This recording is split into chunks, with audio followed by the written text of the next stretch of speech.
Ano po nangyari sa ating body? Disgrasya po ako. Kailan po kayo nag-disgrasya? Anong disgrasya? Siyempre lang sa motor, ganyan?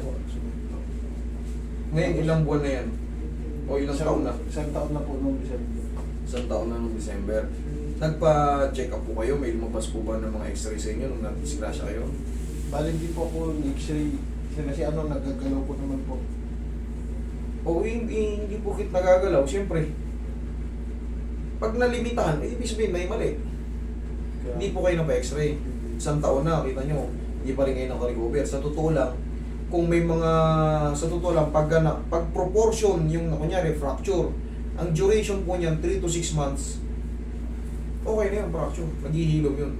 Pero pag tinamaan kayo sa joint, meron po tayong tinatawag na mga cartilage dyan, yung mga puting buto, yan yung mga nakasaklob, yan, cartilage po tawag, ito yung pinaka-proximal bone, yan yung mga cartilage po. Umaangat yan. Siyempre yung impact ba? Minsan hindi kino-consider na fracture. Kumbaga, meron lang na parang ano ba tawag dito? Comminuted. Correct me if I'm wrong. Comminuted fracture. Nakupulot. Meron po yun, basta gano'n. Hindi siya totaling pero umaangat yan sila. Ngayon, mamamagayan siyempre. Bago umumarit yan, punong-puno ng ligaments yan. Ngayon, pero siyempre sa tagal ng panahon, naghihilom din sila. So, pag naghihilom sila, wala sa tamang timing, hapit. opo. Hapit yung mga Saka hindi, parang tabingi po. yun. Isa pa yan kasi, yung mga panahong, siyempre masakit, parang alalay ka dyan. Parang alalay ka nung mga panahong masakit. Pero naibubuhat ko naman po sa... Walang problema sa ganito, tsaka sa pagganyan. Oo. Pero, Pero pag yung pinaganon kung sakit po. wala. Yan, isa sa mga consequences ng mga hindi na naayos nung na-disgrasya. Kaya katulad yan, dapat to 6 months lang. Ilang taon kayo, sir? Ngayon, sir, yung na-disgrasya, sir, Hindi, ngayon, ilang taon kayo ngayon? 50 na po, sir. O, 50, bata pa si sir. Kasi ang duration nga sinasabi ko, 3 to 6 months sa mga gumagaling din. Pero kung kayo ay senior na, o sabihin natin ayan, papunta ng senior, medyo tumatagal yung kasi yung metabolismo natin, pag bumabagal, katulad yan, naging frozen shoulder, tignan mo yung katawan ni sir, yan, kahit di ko hawakan,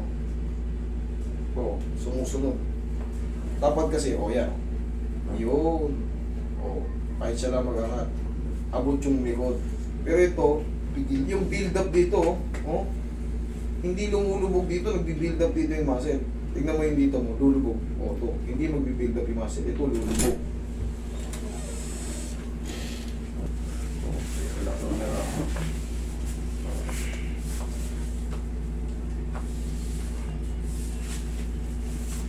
Yun ang magiging treatment dyan, sir.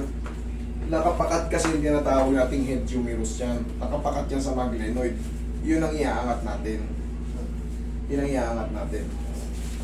Para makabalik Parang sa dating round. nag-i-stick neck din po ako minsan, sir. Parang nag-i-step ka rin minsan. Bakit po? Kasi itong tinatawag nating supraspinatus muscle, connected po yung pagganyan, Ito po, ayan, Ayan, Yung balikat natin, ayan, connected po yung pagganyan sa Kaya, dyan palagi sila magtatagpo sa kantuhan. Dito, yung kantuhan na to. Yan ang problema mo. Palambutin ko muna.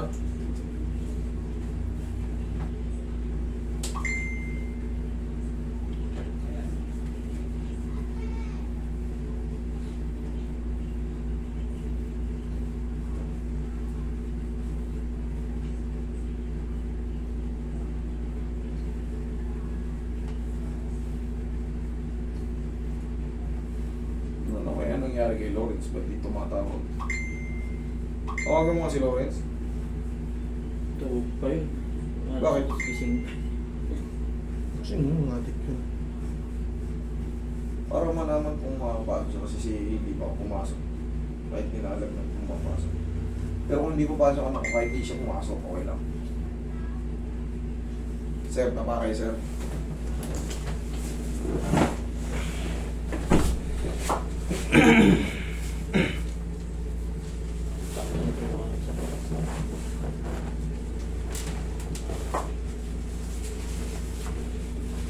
Relax na.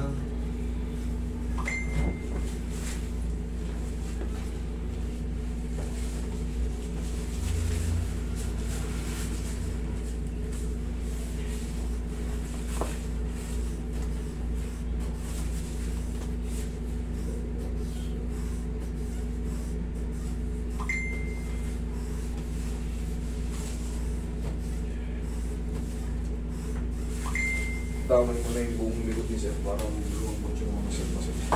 Yan ka lang sir. Sige, angat mo na yan. Oh. Yeah, okay.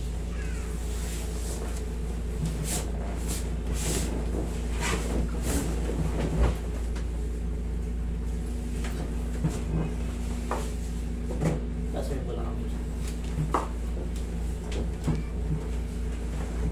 Dalawang. Lagay sa tiyan ng kamay. Yan. Ito sir, hindi pa perfect mayangat ha. Pero maliles na yung pain dyan. Tapos, tuturuan kita ng exercise araw-araw. Pwede mo yung lakasan. Basta, kaya-kaya yan. Okay, inhale. Exhale.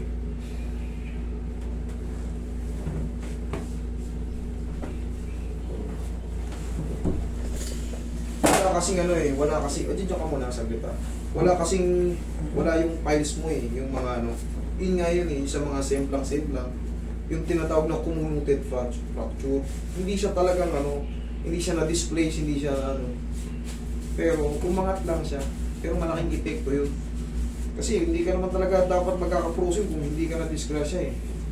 Yun nga yung mga history na gano'n. Kaya ako na ipapaliwanag yan, siyempre sa dami ng pupunta rito, pare-pareho ng kaso. The same yung nangyayari. Natumba sa bike, natukod ng gano'n. Wala na. Hirap na. Pero the same pa rin ang procedure yung ginagawa ko. Naayos naman. Kailangan lang sundan muna ng mga ano. Hindi natin pwedeng pilitin yung iangat talaga. Hindi. Kasi gapok yung ano, gapok yung tinatawag na mga tendon at mga ligaments. Maaari yun ma-rupture lalo. Kaya kailangan ganyan-ganyan muna. Round-round lang na. Araw-araw. Hindi naman masakit yan. Mamaya, testing natin. Okay, upo ka. Upo ka.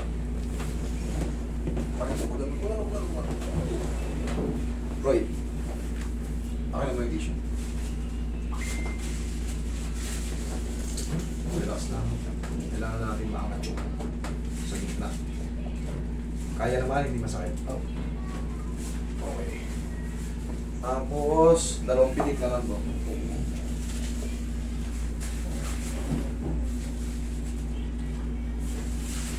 Last.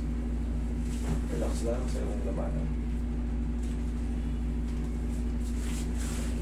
Okay lang? Okay. Tapos, ganito. Ganun din eh. Yan o. Ay, ganun. Yan. Masakit hindi? Hindi po. O yan. Malagi lang ganyan. O tapos. O. Nainat na ng konti. Kanina, pag ginaganyan, ayaw eh. Opo. Ayan, medyo may ano na, may changes na. Sir, ito na yung mga kasunod. Tsaka yan, kahit biglain ganyan, hindi ka masaktan na. Ayan, okay. Okay ka? Hindi naman masakit, di ba? Kayang-kaya. Yan lang. Sabayin nyo sa workout nyo yan, yung walking. O para kayo nakapag-diet. Palagi po ako nag-gym sir. O yun. Gabi-gabi. Huwag nyo muna, sir, ano. Huwag nyo munang, baka na titigas kasi yan pagka. Yung ganun. Tight na siya eh. Ngayon, hindi siya makapag-penetrate ng angat dahil kasi natutubuan ka agad ng mga cell eh. Yung tinatawag na yung mga pilay naglaman, isa yun po makaka-apekto sa mga flexes. Maaaring, walang masakit pero... Yan, okay, ganito. Yan, nakasunod. Okay? Tapos, sir, pwede yan ganito. Cut. Madalas ito tinuturo rin sa mga ano eh. Unti-unti. 1, 2, 3. Balik. Yes. 1, 2, 3. Ha? Sige sir, yun lang muna yung susundin na. Medyo maganda naman yung katawan mo eh. Hindi pa naman natin kailangan maghabol pa ng sobrang ang laki ng katawan mo, ganda ng katawan mo. Yung plexus lang muna.